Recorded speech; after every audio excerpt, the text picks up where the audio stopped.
দেশ বিদেশ রাজ্য নিয়ে আজকের বাছাই করা বড় খবরগুলি এক নজরে। শুরুতেই জানাবো শিরোনাম, তারপর আসছি বিস্তারিত খবরে। সীমান্তে কাঁটাতার বসালেই গুলি করব, হুমকি দিল বাংলাদেশি সেনাবাহিনী। তৈরি বাংকার, রাইফেল হাতে তাক করে বসে আছে বিজিবি। হুমকি দিয়ে কাঁটাতার দেওয়া বন্ধ করল বাংলাদেশ। বাংলার ঘরে ঘরে পৌঁছবে হাইড্রোজেন, তাতেই হবে রান্না, বড় উদ্যোগ নিল পশ্চিমবঙ্গ সরকার। ভারত সীমান্তে ড্রোন মোতায়েনের পর বাংলাদেশের নজর এবার তুর্কি ট্যাঙ্কে। আবারও প্রত্যেক ব্যাংকে 10,000 টাকা করে ঢুকতে চলেছে, বড় উদ্যোগ মমতা সরকারের। এবার HMPV আক্রান্তে আরও এক মহিলা। চীনে HMPV এর বাড়তে থাকা সংক্রমণের কারণে পরিস্থিতি আরও ভয়াবহ। কি জানালো বিশ্ব স্বাস্থ্য সংস্থা? লকডাউন নিয়ে কী ঘোষণা করল ভারত সরকার? পারদ পতন হতেই ফের বৃষ্টি বাংলায়। কোন কোন জেলা ভিজবে, রইল আবহাওয়ার বড় আপডেট। এবার আসছে বিস্তারিত খবরে। সীমান্তে কাঁটাতার বসালেই গুলি করব, হুমকি দিল বাংলাদেশি সেনাবাহিনী। কাঁটাতার বসানোর কাজ বন্ধ না করলে গুলি করব। বাংলাদেশের সীমান্তরক্ষী বাহিনী বিজিবির সদস্যরা এমনই হুমকি দিয়েছেন বলে অভিযোগ করলেন এক ব্যক্তি। সংবাদ মাধ্যম এবিপি আনন্দে এই ব্যক্তি জানিয়েছেন, মালদহ বৈষ্ণবনগর সীমান্তে কাঁটাতার দেওয়ার জন্য গ্রাম থেকে 20 জনের মতো গিয়েছিলেন।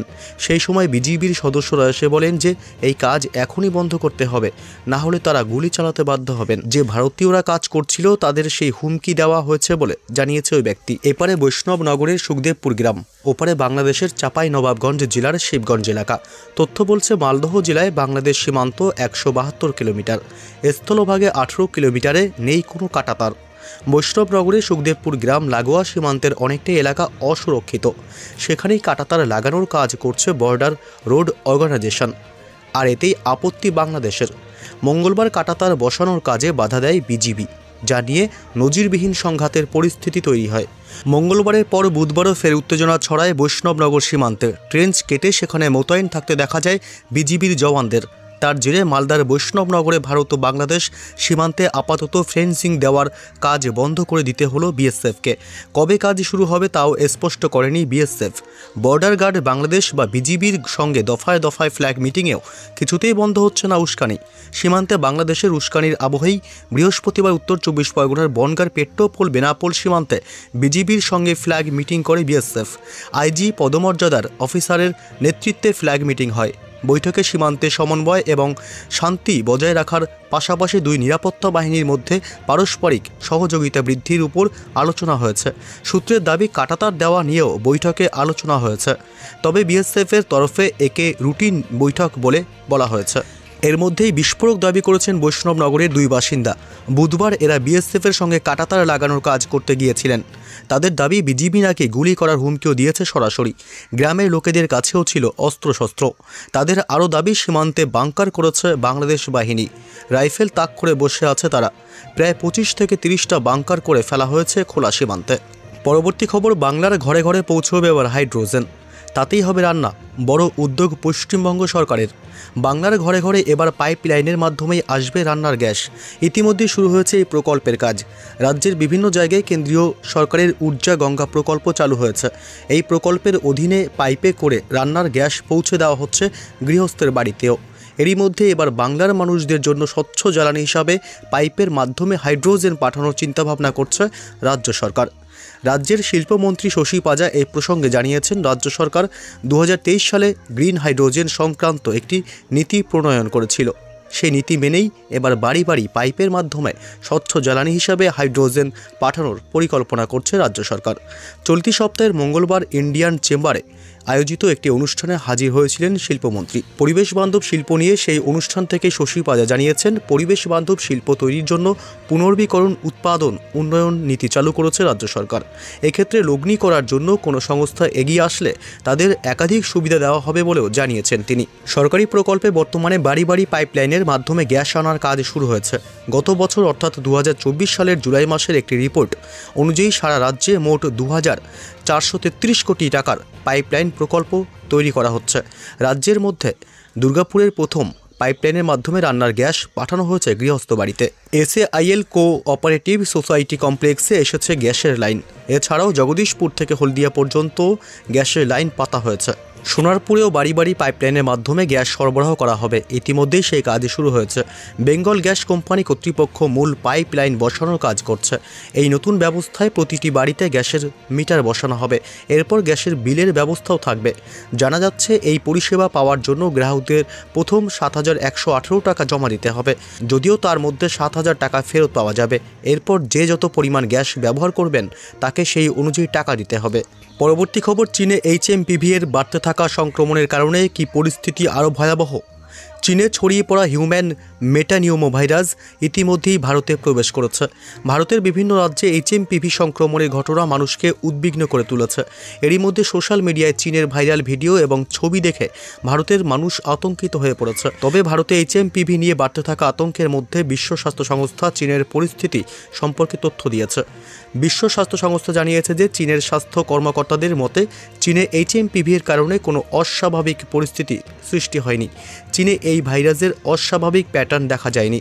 স্বাস্থ্যসেবা ব্যবস্থা কোনোভাবেই ক্ষতিগ্রস্ত হয়নি এবং স্বাস্থ্যসেবা সম্পূর্ণরূপে কার্যকর রয়েছে। জানা গেছে চীনের হাসপাতালগুলোতে ভিড় এবং মাস্ক পরা লোকেদের ছবি এবং ভিডিও প্রকাশ পাওয়ার পর ভারতের মানুষের মধ্যে ভীতি সৃষ্টি হয়েছে। এটি তাদেরকে কোভিড-19-এর প্রাথমিক দিনের স্মৃতি ফিরিয়ে দিয়েছে। তবে বিশ্ব স্বাস্থ্য সংস্থা নিশ্চিত করেছে যে কোনো বড় স্বাস্থ্য সংকটের কোনো লক্ষণ নেই। চীনের স্বাস্থ্য কর্মকর্তারা জোর দিয়ে বলেছেন যে পরিস্থিতি নিয়ন্ত্রণে রয়েছে। গত বছরের তুলনায় হাসপাতালে ভর্তি হওয়া রোগীর সংখ্যা কম এবং কোনো জরুরি স্বাস্থ্য সতর্কতা জারি করা হয়নি। পরবর্তী গুরুত্বপূর্ণ আবহাওয়ার খবর, পারদ পতন হতেই ফের বৃষ্টি বাংলায়। কোন কোন জেলা ভিজবে জানালো হাওয়া অফিস। বছরের শুরু থেকে রাজ্যে তাপমাত্রা ওঠানামা করছে। নতুন বছরের শুরুতেই বঙ্গে শীতের আমেজ ছিল। এরপর আস্তে আস্তে বাড়তে শুরু করেছিল তাপমাত্রা। তবে বুধবার থেকে ফের পারদ পতন হয়েছে। এই আবহে ফের বৃষ্টির পূর্বাভাস দিল হাওয়া অফিস। আগামী কয়েকদিন রাজ্যের আবহাওয়া কেমন থাকবে? আলিপুর আবহাওয়া দপ্তর জানিয়েছে আগামী 24 ঘন্টায় দক্ষিণবঙ্গের কোনো জেলায় বৃষ্টির সম্ভাবনা নেই। প্রত্যেকটি জেলার আবহাওয়া শুষ্ক থাকবে। কলকাতা সহ দক্ষিণবঙ্গের প্রত্যেকটি জেলায় শীতের আমেজ বজায় থাকবে। পূর্ব বর্ধমান, নদিয়া, মুর্শিদাবাদ এবং বীরভূমে দেখা যাবে কুয়াশার দাপট। দক্ষিণবঙ্গের মতো উত্তরবঙ্গেও আগামী 24 ঘন্টায় বৃষ্টির পূর্বাভাস নেই। আবহাওয়া দপ্তর জানিয়েছে জলপাইগুড়ি, দার্জিলিং, কোচবিহার এবং উত্তর দিনাজপুরে সকালের দিকে মাঝারি কুয়াশা দেখা যাবে। এছাড়াও আজ উত্তরবঙ্গের জেলাগুলিতে কোনো বৃষ্টির সম্ভাবনা নেই। এর ফলে সেখানকার আবহাওয়া শুষ্কই থাকবে। আবহাওয়া দপ্তরের পূর্বাভাস, আগামী 15 জানুয়ারি অবধি দক্ষিণবঙ্গের কোনো জেলায় কোনো বর্ষণের আপাতত সম্ভাবনা নেই। আগামী 2 দিন দক্ষিণবঙ্গের তাপমাত্রায় হেরফের হবে না। তবে এরপর থেকে তা 2 থেকে 3 ডিগ্রি পর্যন্ত বাড়তে পারে বলে জানিয়েছে হাওয়া অফিস। দক্ষিণবঙ্গের উত্তর 24 পরগনা, দক্ষিণ 24 পরগনা, নদিয়া, মুর্শিদাবাদ এবং বীরভূমে আগামী 2 দিন কুয়াশার দাপট থাকবে বলে জানিয়েছে আলিপুর আবহাওয়া দপ্তর। একই সঙ্গে আবহাওয়া দপ্তর জানিয়েছে আগামী 2 দিন উত্তরবঙ্গের তাপমাত্রায় কোনো হেরফের হবে না। এরপর দক্ষিণবঙ্গের মতো সর্বনিম্ন তাপমাত্রার পারদ 2 থেকে 3 ডিগ্রি অবধি বৃদ্ধি পেতে পারে উত্তরবঙ্গে। পরবর্তী খবর, ভারত সীমান্তে ড্রোন মোতায়েনের পর বাংলাদেশের নজর এবার তুর্কি ট্যাঙ্কে। ভারত সীমান্তের কাছে তুর্কি নির্মিত যুদ্ধ এবং নজরদারি ড্রোন বাইরাক্তার মোতায়েনের পর এবার তুর্কি টুলপার লাইট ট্যাঙ্ক কেনার সিদ্ধান্ত নিয়েছে বাংলাদেশ। তুর্কি ও ইতালির যৌথ উদ্যোগে তৈরি এই 26টি ট্যাঙ্ক বাংলাদেশের জলাভূমি, বন্যাপ্রবণ এবং অপ্রতুল স্থলভাগে যুদ্ধের জন্য বিশেষভাবে উপযোগী। সংশ্লিষ্ট মহলের মতে এই সিদ্ধান্ত বাংলাদেশের প্রতিরক্ষা কৌশলে বড় ধরনের পরিবর্তন নিয়ে আসতে পারে। দক্ষিণ এশিয়ার ভূরাজনৈতিক প্রেক্ষাপটে তা ভারতের জন্য নতুন উদ্বেগের কারণও হতে পারে। বিশেষজ্ঞদের মতে এটি শুধু সামরিক আধুনিকায়নের উদ্যোগ নয়, পাশাপাশি বাংলাদেশের আঞ্চলিক মিত্রতা পুনর্গঠনের ইঙ্গিতও দিচ্ছে। ট্যাঙ্ক চুক্তি বাংলাদেশের সঙ্গে তুরস্কের প্রতিরক্ষা সহযোগিতার অংশ। দক্ষিণ এশিয়ার নিজের প্রভাব বাড়ানোর চেষ্টা করছে তুরস্ক। একই সঙ্গে বাংলাদেশের সঙ্গে পাকিস্তানের ঘনিষ্ঠ সামরিক সম্পর্ক ভারতের জন্য উদ্বেগ বাড়িয়েছে। সম্প্রতি বাংলাদেশকে উন্নত প্রযুক্তি সরবরাহের মাধ্যমে গুরুত্বপূর্ণ সামরিক সহযোগী হয়ে উঠছে তুরস্ক, যেখানে পাকিস্তানের সঙ্গে সম্পর্ক আরও গভীর করে ভারতকে আঞ্চলিক প্রভাবের প্রশ্নে চ্যালেঞ্জ করার সুযোগ পাচ্ছে ঢাকা। পরবর্তী বড় খবর, আবারও প্রত্যেকের ব্যাংকে 10,000 টাকা করে ঢুকতে চলেছে। বড় উদ্যোগ রাজ্য সরকারের। পশ্চিমবঙ্গের কৃষকদের উদ্দেশ্যে দুর্দান্ত খুশির খবর শোনালেন মাননীয় মুখ্যমন্ত্রী মমতা বন্দ্যোপাধ্যায়। মুখ্যমন্ত্রী জানিয়েছেন এবারে কৃষক বন্ধু প্রকল্পের আওতায় বরাদ্দ টাকার পরিমাণ অনেকখানি বাড়ানো হয়েছে।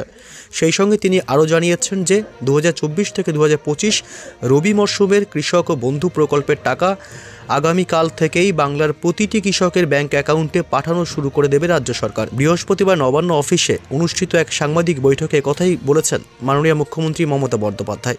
একথা শোনার পর থেকেই আমাদের রাজ্যের কৃষকদের মধ্যে আনন্দের ঝড় উঠেছে। বৈঠকে মুখ্যমন্ত্রী জানিয়েছেন যে 2024 থেকে 2025 সালের রবি শস্য মরশুমের জন্য কৃষক বন্ধু প্রকল্পের আওতায় থাকা 1,08,95,000 কৃষকের জন্য মোট 2,993 কোটি টাকা বরাদ্দ করেছে রাজ্য সরকার, যা ইতিমধ্যেই ব্যাংক অ্যাকাউন্টে সরাসরি পাঠিয়ে দেওয়া হচ্ছে।